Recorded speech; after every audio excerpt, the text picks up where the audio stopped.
Yes, good morning students, welcome you to all.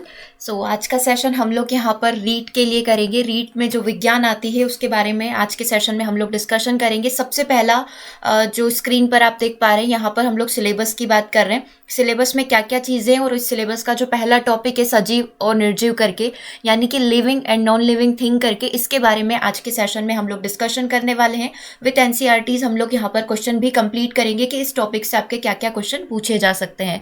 तो यदि session आपको अच्छा लगता है, पूरा देखने के बाद आप सेशन को लाइक कर सकते हैं, अपने फ्रेंड सर्कल में वीडियो लिंक शेयर कर सकते हैं ताकि सभी स्टूडेंट इस क्लास को ज्वाइन कर पाए। देखो, सबसे पहले सिलेबस का आपका पहला ही टॉपिक आता है सजीव और निर्जीव। आपका इसका परिचय देखना होता है कि ये चीज़ें क्या होती है, इनके बीच में डिफरेंस क्या होता है और इनके लक्षण क्या क्या होते हैं, मतलब क्या क्या चीज़ें यहाँ पर हो सकती है। तो ये सारी चीज़ें, ये पूरा जो आपका पहला पॉइंट है, पहला सिलेबस का पहला भाग हम लोग आज के सेशन में कवर करेंगे। इसके बाद आपको थोड़ा सूक्ष्म जीव, जो माइक्रो ऑर्गेनिज्म है, जीवाणु, वायरस, कवक, इसके बारे में देखना होता है। देन सजीव के बारे में और ज़्यादा डिटेल में हम लोग यहाँ पर पढ़ेंगे। पादप जंतु, कोशिकाएं, उनके कार्य, कोशिका विभाजन, समसूत्री विभाजन, जितने भी होते हैं उसके बारे में हम लोग इसमें चर्चा करेंगे। देन मानव शरीर और स्वास्थ्य, जंतु प्रजनन एवं किशोरावस्था। तो कोई भी चीज आपको इतने हल्के में नहीं लेनी है कि बहुत आसानी से चीजें कवर हो जाएगी। हर एक चीज को आपको पढ़ना है, अच्छे से पढ़ना है और डीप में स्टडी करना है। और कोई भी चैप्टर या कोई भी टॉपिक आप पढ़ रहे हैं तो ये चीज का ध्यान रखें कि वो सारी चीजें एनसीईआरटी से लिंक होनी चाहिए। एनसीईआरटी से लिंक मतलब एनसीईआरटी के बुक में उस टॉपिक को दिया हुआ है, तो कोई भी क्वेश्चन आपका उससे बाहर नहीं जाता है, सारी चीजें आपकी वहीं से आती है। देन आपका इसमें थोड़ा सा फिजिक्स वाली चीज़ें भी रहती है, यांत्रिकी, फोर्स के बारे में, और जितने भी प्रकार के फोर्स होते हैं, घूर्णन गतियाँ होती हैं, इन सब के बारे में पूछा जाता है। देन हमारा अगला टॉपिक आता है ताप एवं ऊष्मा। इसमें ताप एवं ऊष्मा का अभिप्राय, कैसे रिलेटेड कुछ क्वेश्चन, आपके न्यूमेरिकल क्वेश्चन भी बनते हैं। प्रकाश एंड ध्वनि, वही सारी चीज़ें, गोलीय दर्पण, समतल दर्पण, अवतल दर्पण, ठीक है, ये सारी चीज़ें यहाँ पर आती है। विद्युत एवं चुंबकत्व, विज्ञान एवं प्रौद्योगिकी, जिसमें हम लोग सारी चीज़ें, जितनी भी टेक्नोलॉजी है उसके बारे में देखेंगे। देन सौरमंडल, ठीक है, सौरमंडल के बारे में हम लोग इधर अपना एमपीटेट के एग्जाम में भी पढ़ चुके हैं, यहाँ पर हम लोग वही चीज़ें पढ़ेंगे। पदार्थ की संरचना, परमाणु, अणु, सारे चीज़ों के बारे में देखेंगे। देन रासायनिक पदार्थ के बारे में, ठीक है। तो इस तरीके से पूरा सिलेबस हमारा रहेगा, ठीक है। कृषि प्रबंधन, नीतियाँ, कचरा प्रबंधन, जितने भी पर्यावरण प्रदूषण के साधन हैं जिनकी वजह से पर्यावरण प्रदूषित हो रहा है, प्राकृतिक विज्ञान के बारे में हम लोग चर्चा करेंगे, ठीक है। तो स्टार्ट करते हैं फिर सेशन को। सिलेबस का एक नॉर्मल बता दिया कि क्या क्या चीज़ें आपके सिलेबस में रहेगी। सबसे पहला पॉइंट है आपका सजीव वस्तुएं, यानी कि लिविंग थिंग।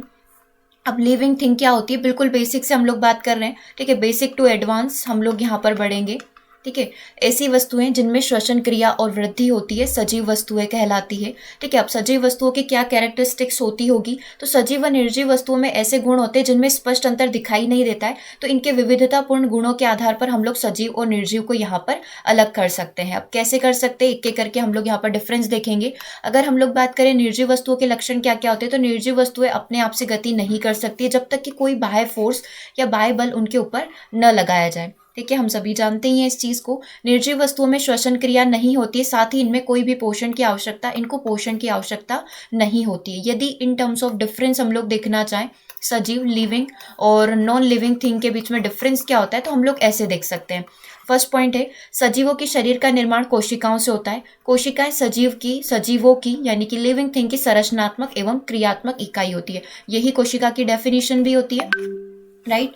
तो कोशिकाओं से निर्माण होता है किसका, सजीवों का, राइट। उसके बाद अगर हम लोग बात करें निर्जीवों की, तो निर्जीवों की बनावट अकोशिकीय होती है, ये अकोशिकीय होते हैं, और हमारे सजीव जो होते हैं कोशिकीय होते हैं, ठीक है। एक कोशिकीय हो सकते हैं, बहुकोशिकीय हो सकते हैं। कोशिकाओं में सजीव पदार्थ जीव द्रव्य में पाया जाता है, जीव द्रव्य के अंदर पदार्थ पाया जाएगा, और निर्जीवों में जीव द्रव्य का अभाव होता है, जीव द्रव्य नहीं पाया जाता है। सजीवों की आकृति एवं आकार इनके बिल्कुल निश्चित होते हैं, फिक्स होते हैं। निर्जीवों में आकृति एवं आकार निश्चित नहीं होते हैं। अब सजीवों के अंदर उपापचय तथा अपचय प्रक्रिया होती है, इसे हम लोग नॉर्मली उपापचय प्रक्रिया भी बोलेंगे तो भी चलेगा। अब आप देखिए उपापचय प्रक्रिया क्या होती है। उपापचय प्रक्रिया वो प्रक्रिया होती है जहां पर सजीवों के अंदर जैव रासायनिक प्रक्रियाएं होती है। अब जैव रासायनिक प्रक्रियाओं में क्या क्या हो सकता है, देखो, सजीवों के अंदर वृद्धि हो सकती है, उनका विकास हो सकता है, ठीक है। और क्या क्या हो सकती है, जनन क्रियाएं, प्रजनन क्रियाएं हो सकती है, अनुकूलन हो सकता है, ठीक है। तो ये सारी चीजें किसके अंदर आती है, उपापचय या फिर अपचय प्रक्रिया के अंदर आती है। क्या क्या आ गई, उनका वृद्धि, उनका विकास, उनका जनन, उनका प्रजनन, अनुकूलन, ये सारी चीजें जो है उपापचय प्रक्रिया के अंदर आती है। ये सब किसके अंदर होती है, ये ओनली होती है सजीवों के अंदर, लिविंग थिंग के अंदर, राइट। अगला पॉइंट है निर्जीवों को लेकर, निर्जीवों में ये क्रियाएं नहीं होगी, निर्जीवों में कैसे वृद्धि, विकास, जनन, प्रजनन की प्रक्रिया होगी। अगला है बाह्य और अंतर वातावरण में होने वाले परिवर्तनों को ग्रहण करने तथा प्रतिक्रिया करने की क्षमता किसके अंदर पाई जाती है, सजीवों के अंदर पाई जाती है। लेकिन निर्जीवों के अंदर ऐसा कोई भी गुण, ऐसा कोई भी उत्तेजनशीलता वाला गुण प्रेजेंट नहीं होता है। ठीक है, तो ये बात हो गई हमारी सजीव और निर्जीव की। बिल्कुल बेसिक टर्म्स में हमने बात करी है कि क्या डिफरेंस होता है सजीवों और निर्जीवों के अंदर। ऐसे हम लोग क्वेश्चन भी करते जाएंगे तो उससे आपको आइडिया भी हो जाएगा कि कैसे क्वेश्चन पूछे जाते हैं। यदि हम लोग कुछ अलग टर्म्स में बात करें कि क्या क्या डिफरेंस और हो सकते हैं, तो यदि हम लोग श्वसन प्रक्रिया, रिस्पायरेशन प्रोसेस के टर्म्स में बात करें तो समस्त जीवधारी कार्य करने के लिए ऊर्जा श्वसन के द्वारा प्राप्त करते हैं और निर्जीवों में यह क्रिया नहीं पाई जाती। सजीवों में श्वसन क्रिया होती है, निर्जीवों में श्वसन क्रिया नहीं पाई जाती है। पहला पॉइंट। नेक्स्ट पॉइंट की बात हम लोग यहाँ पर करेंगे पोषण। अब पोषण किस में होता होगा, जीवों में पोषण होता है जो ठोस और द्रव के रूप में होता है, फलस्वरूप सजीवों में इसलिए वृद्धि होती है और निर्जीवों में ये गुण नहीं पाया जाएगा। न्यूट्रिशन, पोषण वाली प्रक्रिया किसके अंदर पाई जाएगी, ओनली सजीवों के अंदर पाई जाएगी। श्वसन की क्रिया किसके अंदर पाई जाएगी, ओनली सजीव यानी कि लिविंग थिंग्स के अंदर पाई जाएगी। अब यदि प्रजनन की बात करें, रिप्रोडक्शन की बात करें, तो हाँ, रिप्रोडक्शन भी हमारे सजीवों में ही पाया जाएगा। तो सभी जीवधारी प्रजनन करके अपने वंश को आगे बढ़ाते हैं, लेकिन अजीवित वस्तुओं, नॉन लिविंग थिंग में ऐसी कोई भी चीज नहीं पाई जाएगी। राइट है। अब बात कर रहे हैं उत्सर्जन की, तो फिर उत्सर्जन पौधे एवं जंतु वर्जित पदार्थों को शरीर से, या फिर वर्जित पदार्थ बोल लो, अपशिष्ट पदार्थ बोल लो, को शरीर से बाहर निकाल देते हैं, जैसे कि मलमूत्र आदि। लेकिन अजीवित वस्तुओं में ये प्रक्रिया नहीं होती है। अब बात करते हैं सबसे इंपॉर्टेंट अनुकूलन की। इससे आपके सजीव निर्जीव में बहुत क्वेश्चन पूछे जाते हैं। इसके क्वेश्चन आज के सेशन में हम लोग कंप्लीट करेंगे, क्योंकि एनसीईआरटी में बहुत सारे क्वेश्चन इसके बने हुए हैं। कुछ पेड़ पौधों से रिलेटेड, कुछ जीव जंतुओं से रिलेटेड, उनकी जो एडप्शन की प्रोसेस होती है, अनुकूलन की प्रक्रिया, उससे रिलेटेड। राइट, तो इसको पहले हम लोग पढ़ लेते हैं। प्रत्येक जीव स्वयं को अपने वातावरण के अनुकूल बना लेता है, इसी के अनुसार जीवधारी के शरीर की रचना होती है। जैसे कि मरुस्थली पौधों में छोटी पत्तियां और कांटे होते हैं, इसके होने से पानी भाप बनकर कम मात्रा में उड़ता है। तो मरुस्थल में पौधे उसी प्रकार से पाए जाएंगे, छोटे पत्तियों वाले कांटेदार पौधे, क्योंकि वहां पर पानी इतना प्रेजेंट है नहीं और दिन भर सर्वाइव भी करना रहेगा। तो ये अनुकूलन, जिस स्थान पर जैसी चीजें होगी उसी के स्थान पर उसी हिसाब से पेड़ पौधे और जीव जंतु पाए जाते हैं। राइट। अब आप ध्रुवी भालू को देख लोगे तो वो यहाँ पर नहीं मिलेगा, आपको वहां पर मिलेगा जहां बहुत ज्यादा बर्फ पाई जाएगी। ठीक है, तो ये यहाँ पर हमारे यहाँ सर्वाइव नहीं कर पाएगा, हमारे यहाँ बहुत ज्यादा गर्मी है। तो अनुकूलन की प्रोसेस अपने अपने हिसाब से होती है।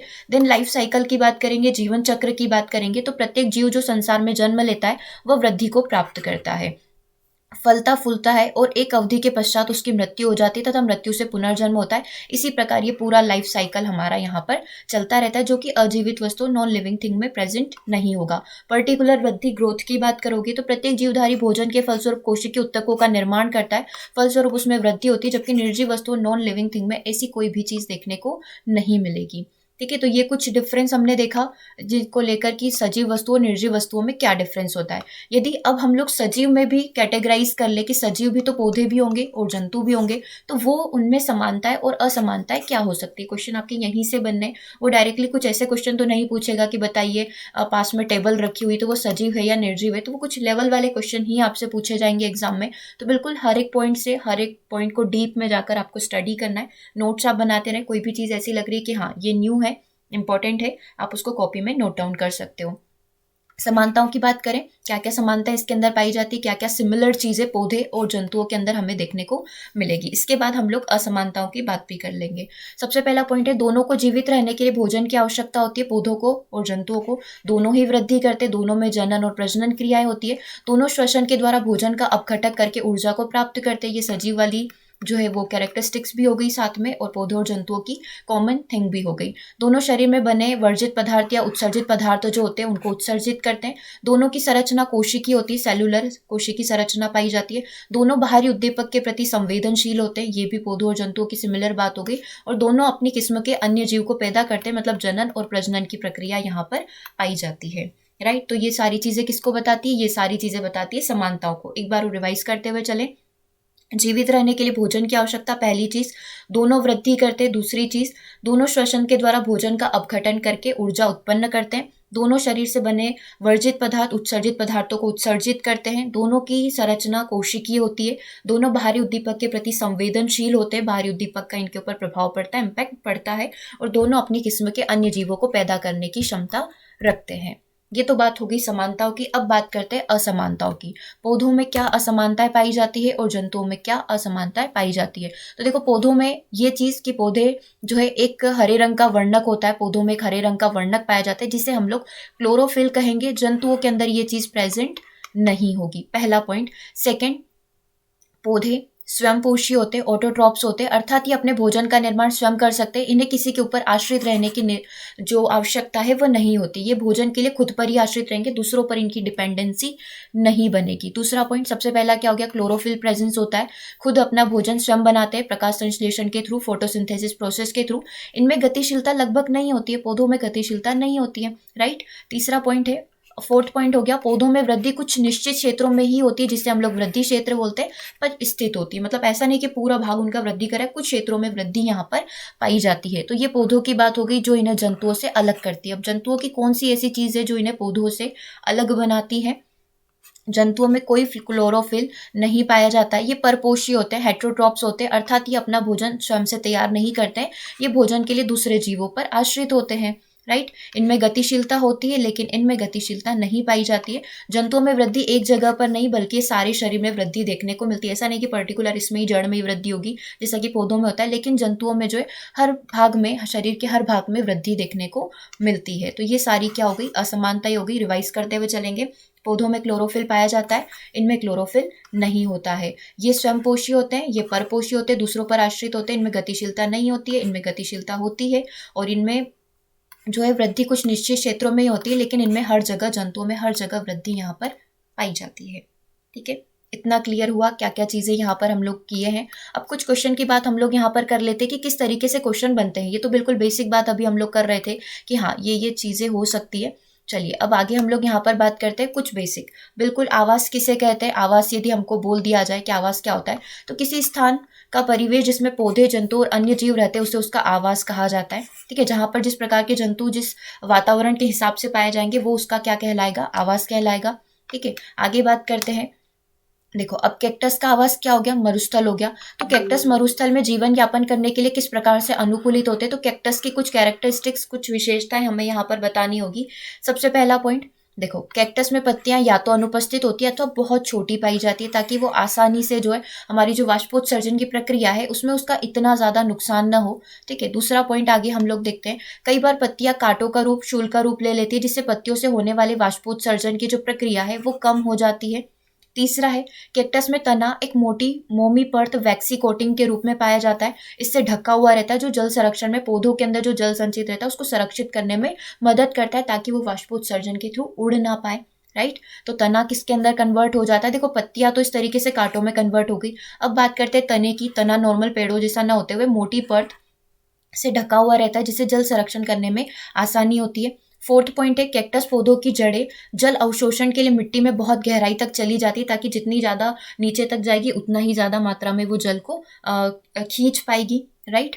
तो ये कैक्टस पौधों की जड़ें जल अवशोषण के लिए मिट्टी में बहुत गहराई तक जाती है। तो ये कैक्टस मरुस्थल में इस तरीके से जीवन यापन करता है। हमने 4 पॉइंट यहाँ पर देख लिए, राइट। अब कुछ क्वेश्चन के आंसर आपको यहाँ पर करने हैं। सबसे पहला क्वेश्चन, पौधे एवं जंतुओं में पाए जाने वाले विशिष्ट लक्षण हैं जो उन्हें आवास में विशेष रहने योग्य बनाते हैं, वो क्या कहलाएगा, अनुकूलन कहलाएगा, स्थली कहलाएगा, जली कहलाएगा या फिर अजैव कहलाएगा। तो ये चीज क्या कहलाती है, ये चीज उनका अनुकूलन कहलाती है, हैबिटेंट कहलाती है, आवास यहाँ पर उनका हो जाएगा। ठीक है, अगला है, स्थल पर रहने वाले पौधे एवं जंतुओं के आवास को स्थलीय आवास कहा जाएगा, बिल्कुल। और जो जल में निवास करते हैं, ठीक है, वे आवास जिनमें जल में रहने वाले पौधे और जंतु रहते हैं उसे हम लोग उसका क्या बोलेंगे, जलीय आवास बोलेंगे। ठीक है, तो बिल्कुल बेसिक सी परिभाषा है। मृदा, जल एवं वायु किसी आवास के किस प्रकार से घटक हो सकते हैं, तो मृदा, जल और वायु ये सारे हमारे अजैव घटक होते हैं जिनमें जान नहीं होती है। वही जैव और सजीव की बात हो रही है, सजीव और जो निर्जीव होते हैं उनकी बात यहाँ पर कर दी जा रही है। तो मृदा, जल और वायु हमारे कौन से घटक हो जाएंगे, अजैव घटक यहाँ पर कहलाएंगे। एक प्रश्न और देख लेते हैं, हमारे परिवेश में होने वाले परिवर्तन जिनके प्रति हम अनुक्रिया करते हैं उसे हम लोग क्या बोलते हैं, उद्दीपन बोलते हैं। सजीवों में ये क्रियाएं पाई जाती है, लेकिन निर्जीवों में इस प्रकार की कोई भी उत्तेजन वाली क्रियाएं नहीं पाई जाती है। तो यहाँ पर आपका आंसर क्या हो गया, उद्दीपन। हम उसे उसका क्या बोलेंगे, उद्दीपन बोलेंगे, राइट। चलिए आगे देखते हैं। सजीवों के कुछ विशिष्ट लक्षणों की बात हम लोग यहाँ पर करेंगे कि सजीवों में क्या कुछ विशिष्ट लक्षण पाए जा सकते हैं। सबसे पहला पॉइंट, सजीव वस्तुएं वृद्धि करती है, बिल्कुल करती है। ये गति को दर्शाती है, बिल्कुल दर्शाती है। उन्हें अपनी जैव प्रक्रियाओं के लिए भोजन की आवश्यकता होती है, बिल्कुल आवश्यकता होती है सजीव को। ये बाहरी उद्दीपन के प्रति काफी ज्यादा संवेदनशील होते हैं। ये श्वसन क्रिया को भी दर्शाते हैं। ये अपने शरीर में अपशिष्ट पदार्थों को उत्सर्जित करते हैं। इनका एक निश्चित जीवन काल होता है। ये अपने जैसे अन्य जीव को उत्पन्न करते हैं और इनमें जनन क्रियाएं होती है और इनकी शरीर की रचना जो है कोशिकीय होती है। यही सारी चीजें हम लोग पढ़े थे डिफरेंस के अंदर, सजीव निर्जीव के अंदर। तो ये सारे सजीवों के गुण हो गए। अब कुछ आवाज से रिलेटेड क्वेश्चन हम लोग यहाँ पर करेंगे। सबसे पहला क्वेश्चन, निम्नलिखित में से कौन सा मरुस्थलीय पौधा है? मक्का, गेहूं, कैक्टस या ध्यान? तो आंसर हमारा क्या होगा? कैक्टस मरुस्थलीय पौधा है और इसकी जो आवाज की प्रक्रिया किस तरीके से कंप्लीट होती है वो अभी हम लोग देख कर आए। गाय का जो श्वसन अंग क्या है? गलफड़ा है, त्वचा है, ट्रेकिया है या फिर फेफड़ा है? तो गाय जो है फेफड़े के थ्रू श्वसन की प्रक्रिया को कंप्लीट करती है। हाइड्रीला किस प्रकार का पौधा है? मरुस्थलीय, स्थलीय, जलीय या इनमें से कोई नहीं? तो हाइड्रीला एक प्रकार का जलीय पौधा है, जल के अंदर होता है, पानी के अंदर होता है। तो आंसर आपका हो जाएगा ऑप्शन नंबर सी, राइट। अगले प्रश्न की बात करते हैं। कौन सा जीव रात्रिचर है, रात में जागता है? गाय, चमगादड़, मेंढक, घोड़ा? तो चमगादड़ हमारा रात्रिचर की श्रेणी में आएगा। ठीक है, तो ये इसका आंसर यहाँ पर हो जाएगा आपका ऑप्शन नंबर बी। चलिए आगे हम लोग कुछ बात करते हैं। इनमें से सजीव कौन है? हल, मशरूम, जल या फिर ऊन? बहुत आसान सा क्वेश्चन, यहाँ पर क्या हो जाएगा आपका ऑप्शन नंबर बी। मशरूम यहाँ पर सजीव की श्रेणी में आएगा। वह प्रक्रिया जिससे अपशिष्ट पदार्थ शरीर से बाहर फेंके जाते हैं? पाचन की प्रक्रिया, उत्सर्जन की प्रक्रिया, जनन की प्रक्रिया या इनमें से कोई नहीं? तो इसे कौन सी प्रक्रिया कहा जाएगा? उत्सर्जन की प्रक्रिया यहाँ पर बोला जाएगा। अगला पॉइंट है, गलफड़े किस जीव के श्वसन अंग है? मछली के, मेंढक के, मच्छर के, इनमें से कोई नहीं? तो मछली के जो श्वसन अंग है वो मछली किससे सांस लेती है? गलफड़ों के थ्रू सांस लेती है। आंसर आपका ऑप्शन नंबर 1 हो जाएगा। नेक्स्ट प्रश्न है, कुत्ते के पिल्ले वयस्क बन जाते हैं, सजीवों की यह विशेषता जनन कहलाती है, वृद्धि कहलाती है, श्वसन कहलाती है, इनमें से कोई नहीं? तो कुत्ते का जो बच्चा है वो अब बड़ा हो चुका है, तो ये उसकी क्या दर्शा रहा है? वृद्धि को दर्शा रहा है। और जब कुत्ते के बच्चे का जन्म होता है तो वो जनन प्रक्रिया को दर्शाएगा। तो ये थोड़ा सा शायद कंफ्यूज कर सकता है, जल्दी जल्दी में हम लोग जनन लगाकर आ सकते हैं, तो इस चीज का ध्यान रखना है। ये बड़ा हो रहा है ना, तो ये प्रक्रिया वृद्धि कहलाएगी। और जब जन्म की बात की जाएगी कि जन्म दिया है, तो वो प्रक्रिया जनन की प्रक्रिया यहाँ पर कहलाती है। ठीक है, चलिए अगले प्रश्न की बात हम लोग करें। पर्वतीय प्रदेशों के पौधे के पत्ते कैसे होते हैं? चौड़े फलक वाले होते हैं, सुई के आकार के होते हैं, कांटेदार होते हैं या इनमें से कोई नहीं? तो पर्वतीय प्रदेश के जो पौधे होते हैं वो सुई के आकार के होते हैं। ठीक है, पर्वतीय प्रदेश में जितनी ऊंचाई पर पेड़ पौधे पाए जाएंगे उनकी पत्तियां आपको उसी प्रकार से छोटी होती हुई सुई के आकार की और इस प्रकार से शंकुधारी देखने को मिलेगी, राइट। तो आंसर आपका यहाँ पर क्या हो जाएगा? Option number B. मरुस्थल में आपको किस प्रकार के पौधे देखने को मिलते हैं? तो मरुस्थल में हम लोगों को कांटेदार पौधे देखने को मिलते हैं। तो यहाँ पर आंसर हमको पूछा था पर्वतीय प्रदेशों का, तो हम लोगों ने आंसर कर दिया यहाँ पर ऑप्शन नंबर बी, राइट। चलिए अगले प्रश्न की बात हम लोग यहाँ पर करेंगे। क्वेश्चन नंबर 10 आपकी स्क्रीन पर है। बीजों के अंकुरण के लिए आवश्यक कारक क्या हो सकता है? वायु चाहिए, जल चाहिए, बीजों को प्रकाश चाहिए या सब भी चाहिए? तो बीजों के अंकुरण के लिए, उनके आवास के लिए उन्हें ये सारी चीजों की आवश्यकता होगी। तो हम लोग बोल सकते हैं यहाँ पर आंसर क्या हो जाएगा? Option number D. तो ये जो बेसिक हमने पढ़ा सजीव और निर्जीव, तो इससे कुछ इसी तरीके के क्वेश्चन बनेंगे। ठीक है, सजीवों में जनन की प्रक्रिया किस तरीके से होती है और क्या क्या जीव होते हैं, उसको हम लोग थर्ड पॉइंट जो आएगा आपका सिलेबस का उसके अंदर पूरा डीप में पढ़ेंगे। ये आज बिल्कुल बेसिक हम लोगों ने देखा है सजीव निर्जीव से संबंधित। तो सेशन आपको कैसा लगा कमेंट करके आप बताएंगे। ठीक है, और यदि आप चाहते हैं कि साइंस को हम लोग कंटिन्यू करें, कंटिन्यू इसी तरीके से स्टडी करते रहें, साइंस की क्लास आपकी डेली चलती रहे, तो वीडियो को ज़्यादा से ज़्यादा आप शेयर करेंगे, कमेंट करके ज़रूर बताइएगा। And thank you for watching. Yes, and one more thing, read की आपके व्हाट्सएप ग्रुप स्टार्ट हो चुके हैं। यदि आप व्हाट्सएप ग्रुप में जुड़ना चाहते हैं पर्टिकुलर रीड के लिए, तो आप उसमें भी जुड़ सकते हैं। 7770803840, इसके थ्रू आपको रीड की पर्टिकुलर जितनी भी क्लासेस होती है, क्लास नोट्स होते हैं और जितनी भी डिटेल होती है रीड से रिलेटेड वो आपको मिल जाएगी। और पर्टिकुलर आप MP टेट और अदर किसी भी एग्जाम की प्रिपरेशन कर रहे हैं तो आप साथ में सेम मैसेज कर सकते हैं विथ योर एग्जाम कि आप किस एग्जाम की प्रिपरेशन यहाँ पर कर रहे हैं। टेलीग्राम की लिंक वीडियो के डिस्क्रिप्शन में रखी हुई है। वेबसाइट पर भी रीड से रिलेटेड सारा डेटा अपडेटेड रहेगा, अपलोड रहेगा, आप वहाँ से जाकर भी सारी चीज़ें देख सकते हैं। ओके, तो सेशन को हम लोग यहीं ओवर कर रहे हैं। कमेंट करके ज़रूर बताइएगा सेशन आपको कैसा लगा। Thank you for watching.